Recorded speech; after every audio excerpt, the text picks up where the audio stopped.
Kamakailan lamang na pag-utos ni Pangulong Bongbong Marcos Jr. na taasan yung base pay ng mga military at uniform personnel bilang isang dating Defense Secretary. Ano naman po ang masasabi po ninyo sa timing nitong pagtataas po ng base pay ng mga military at uniform personnel, Sir Norberto, sa gitna nga po nitong mga panawagan o mga protesta laban sa korupsyon sa ating bansa? Hindi ko alam eh. Kasi yun tama ka doon tungkol sa baka mali yung timing. Ang importante natin tignan dyan, saan kukunin yung pera. No? Kasi alam mo, hindi maganda ang takbo ng ating ekonomiya sa kasalukuyan. At ako naniniwala na ang armed forces, yung mga ating mga soldiers, ay sasama ang loob nila kapag nasabi ng ating mga kababayan na kasama sila sa sisira ng ating ekonomiya. No? Hindi maganda yan. Sa ngayon kasi, tingnan natin kung saan kukunin yung pera. Pero sa tingin po ninyo, Sir Norberto, sapat na ho ba itong kompensasyon bilang isang dating secretary din ng defense, yung kompensasyon ng mga sundalo at mga pulis upang matugunan po ang kanilang mga pangangailangan? Alam mo, talaga naman laging kulang, no? Ang dapat tanggapin ng ating, hindi lang ang ating mga sundalo at ating mga kapulisan, no? Yung buong bureaucracy natin, kung titingnan natin, kaya medyo kulang pa ang kanilang tinatanggap para masolusyonan yung kanilang mga daily problems sa pagkain. Lalo na ngayon, dami nakakasakit. Kaya importante talaga kung sana ma-increase natin. Pero pagandahin muna natin ang konting ating ekonomiya. Naniniwala ako sa mga public servants natin na medyo kahit na nagtitiis na yan, pwede magtiis pa ng konti para kung makikita natin na ang gobyerno natin talaga nag-aayos ng ating ekonomiya. Opo. Sa tingin po ninyo, yung performance, yung moral ng AFP at pati na yung mga pulis natin ngayon ay naapektuhan din kahit papaano dahil dito sa mga issue po ng korupsyon na nangyayari po sa ating bansa. Lalo na yung mga kasangkot, yung mga matataas pa na opisyal po nating bansa. Alam mo, sentimiento na ng bubayan yan eh. Hindi lang yung mga kababayan natin na wala sa gobyerno. Pati, of course, yung mga nasa gobyerno, lalo na. Yung ating mga kapulisan, ating mga sundalo, lalo na. Kasi mas higit nilang nakikita kung ano nangyayari sa bayan eh. Meron silang facilities para makita ang totoo. At kung makikita mo talaga naman, nakakawalan ng gana eh, di ba? Opo. Pero nung kayo pa naging Defense Secretary, Ginoong Norberto, meron ba talagang pagkakataon, at least man lang, yung ating mga uniform personnel na makapagpalabas ng kanilang mga saloobin? Kung meron man, lalo na't nakikita po nila ngayon, ang ating mga kababayan ay walang tigil po yung mga kilos protest ang ginagawa para lang po talaga mapanagot yung mga may sala sa issue po ng korupsyon. Hindi natitigil ang usap-usapan nila sa sarili nila. No? I mean, yung within their circle, nag-uusap-usap yan. No? Tinitingnan nila kung ano talaga ang nangyayari. At kung minsan, dahil sa utos ng mga nakakataas, pinipigilan ba na ipalabas yung mga damdamin nila? Well, bahagi ng kanilang disiplina yan. Pero yung pakiramdam nila sa nangyayari sa kaguluhan dito sa atin, paghihirap ng ating mga kababayan, karamihan sa mga sundalo natin at pulis may hirap din yung mga pamilya nila Kitang-kita nila kung ano nangyayari sa bayan natin ngayon. Opo. Yung makikita natin ngayon, yung mga retired generals at iba pang mga dating mga kasundaluhan ang maingay sa pagpapahayag ng kanilang mga saloobin laban po sa issue ng korupsyon sa ating bansa at Secretary.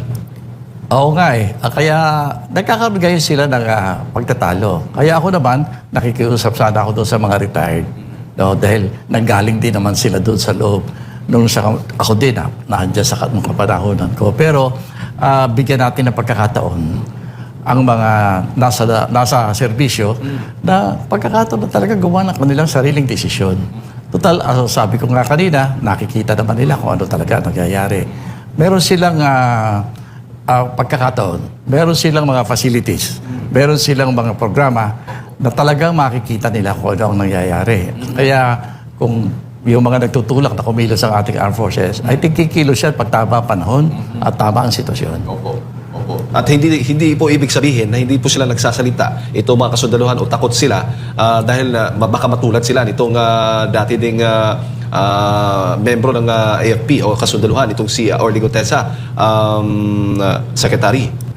Alam mo yung kaso naman ng ating Marines na yan, napag-initan kasi alam mo, seryoso yung mga sinasabi niya eh. O sana kung maayos yung ating pamahalaan.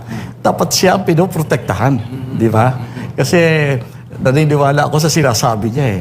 O dapat yan, tignan natin mabuti, suriin natin. Baka makatulong sa ginagawa nating investigasyon sa mga pagnanakaw na nangyayari sa bayan natin. Opo. Pero hindi po ibig sabihin ito, Secretary, na kahit nakikita natin na ginigipit at iniipit po yung mga kritiko ng administrasyon, ibig sabihin na titigil na sa pagsasalita. Ay malamang pagdating ng tamang panahon, magsisipagsalitan lahat yan eh. Kaya nga, ang mahalaga, tinitingnan nga natin mabuti yan, ang gumagawa ng investigasyon, ang gumagawa ng mga ahensya para mag-imbestiga, ay galing sa gobyerno. Yung mga nanggagaling sa gobyerno na nagkakaroon ng authority over this institutions na ginagawa ngayon, sila yung itinuturo na utak ng pagnanakaw eh. Paano yan?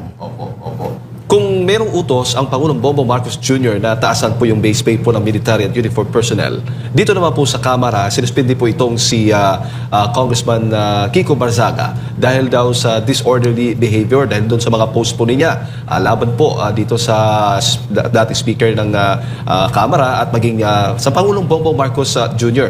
At pati yung wala na rin sweldo to suspendido din. Kasama po yan doon sa kanyang mga sanction na ipinataw po sa kanya ng Kamara. Ano naman po masasabi po ninyo, Secretary? Kung ikukumpara mo yung ginagawa ng ilang maraming congressman sa ginagawa ni Congressman Barzaga, no comparison. Kaya ka nakakapagtaka dakit. Ang sana, ang gawin nila, tulungan nila yung ating batang congressman kasi ang galing niyang magsalita, galing niyang maghatid ng mensahe sa ating mga kababayan. Tulungan nila, igawa nila ng magaling na staff para bigyan mo siya ng research team. Kaya naman ng kongreso yan. Para yung sasabihin niya, ay hindi nila masasabing mali. No? Kasi tama yung ginagawa ng ating batang congressman eh. Ngayon, tulungan natin ng konti. Kasi alam mo, nangangailangan naman ng ating mga kababayan ng mga impormasyon na tama. Kung minsan, sa kabilisan, alam mo, bata pa eh. Kaya mabilis na nag-a-announce kaagad ang kanyang mga pagsusuri. Tulungan quietly, bigyan mo siya ng isang magaling na research staff. Opo. So, ang ibig sabihin nito, Secretary, si Congressman Kiko Barzaga, ang itinuturing po niya isa po sa mga congressman na tumatayo dyan sa Kamara sa ngayon, laban po sa mga issues ng korupsyon na sa ating bansa. Naging ganyan si Congressman kasi dapat ang Kongreso, as an institution, ay dapat magsimula silang sundan yung the spirit of what our young congressman is doing. Tingnan mabuti, unawain nila at sundan nila yan. Opo, at ang problema, yung nagmamyaw laban po sa issue ng korupsyon, yun pa ang ginikipit. Pero yung mga sangkot po sa korupsyon, mga pangalang nababanggit po ni dating Congressman Zaldico at marami pang mga resource person, ay hindi po daw. Tulad po ni dating Speaker Martin Romualdez at Congressman Sandro Marcos. Dapat bang sila ang isuspende din? Katulad ng ginawa po kay Congressman Kiko Barzaga para po sa inyo? Yan ang hihilingin ng taong bayan ngayon. Ang kanilang napili yatang strategy strategy of silence. No? Walang kikibo. Lahat ng kikibo, babawalan. No? Ang hinihintay ng taong bayan natin huwag silang kumibo. At kung kinakailangan, kung sususpendihin nila yung ating batang congressman, dapat suspendihin nila yung buong institution nila. Kasi mas malubha yung ginagawa nila na laban sa interes ng ating mga mamamayan. Opo. Lalo na ngayon, may mga pag-aaral na lumalabas sa Secretary na binansagang pork barrel kings itong si dating Speaker Martin Romualdez at Congressman Sandro Marcos at marami pang mga kongresista ang lumalabas sa mga ulat na may mga dawit po, may mga malalaking allocations sa kanilang mga distrito na questionable di umano.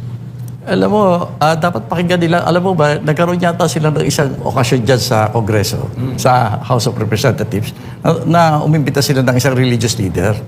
Ang sabi ng religious leader, tumigil na kayo. No? Tama na. Kaya ako sana maganda, sa halip na ipagsiksika na walang kasalanan, katulad ng ating batang Marcos, no? Humingi siya na paubahan sa mamamayan. Sabihin niya, sige, yan ang kalakaran dati. Ngayon, babaguhin na namin. kalakarang pangkabutihan na ng sambayanan ng ating gagawin. Sana ganoon, pumingi man lang ng paumanin. Hindi eh. Sabi, hindi, wala akong kasalanan. Ang problema, habang sinasabi nila na wala sila kasalanan, lalong umiinit at tumitindi yung suspicion ng mga mamamayan na talaga sila guilty.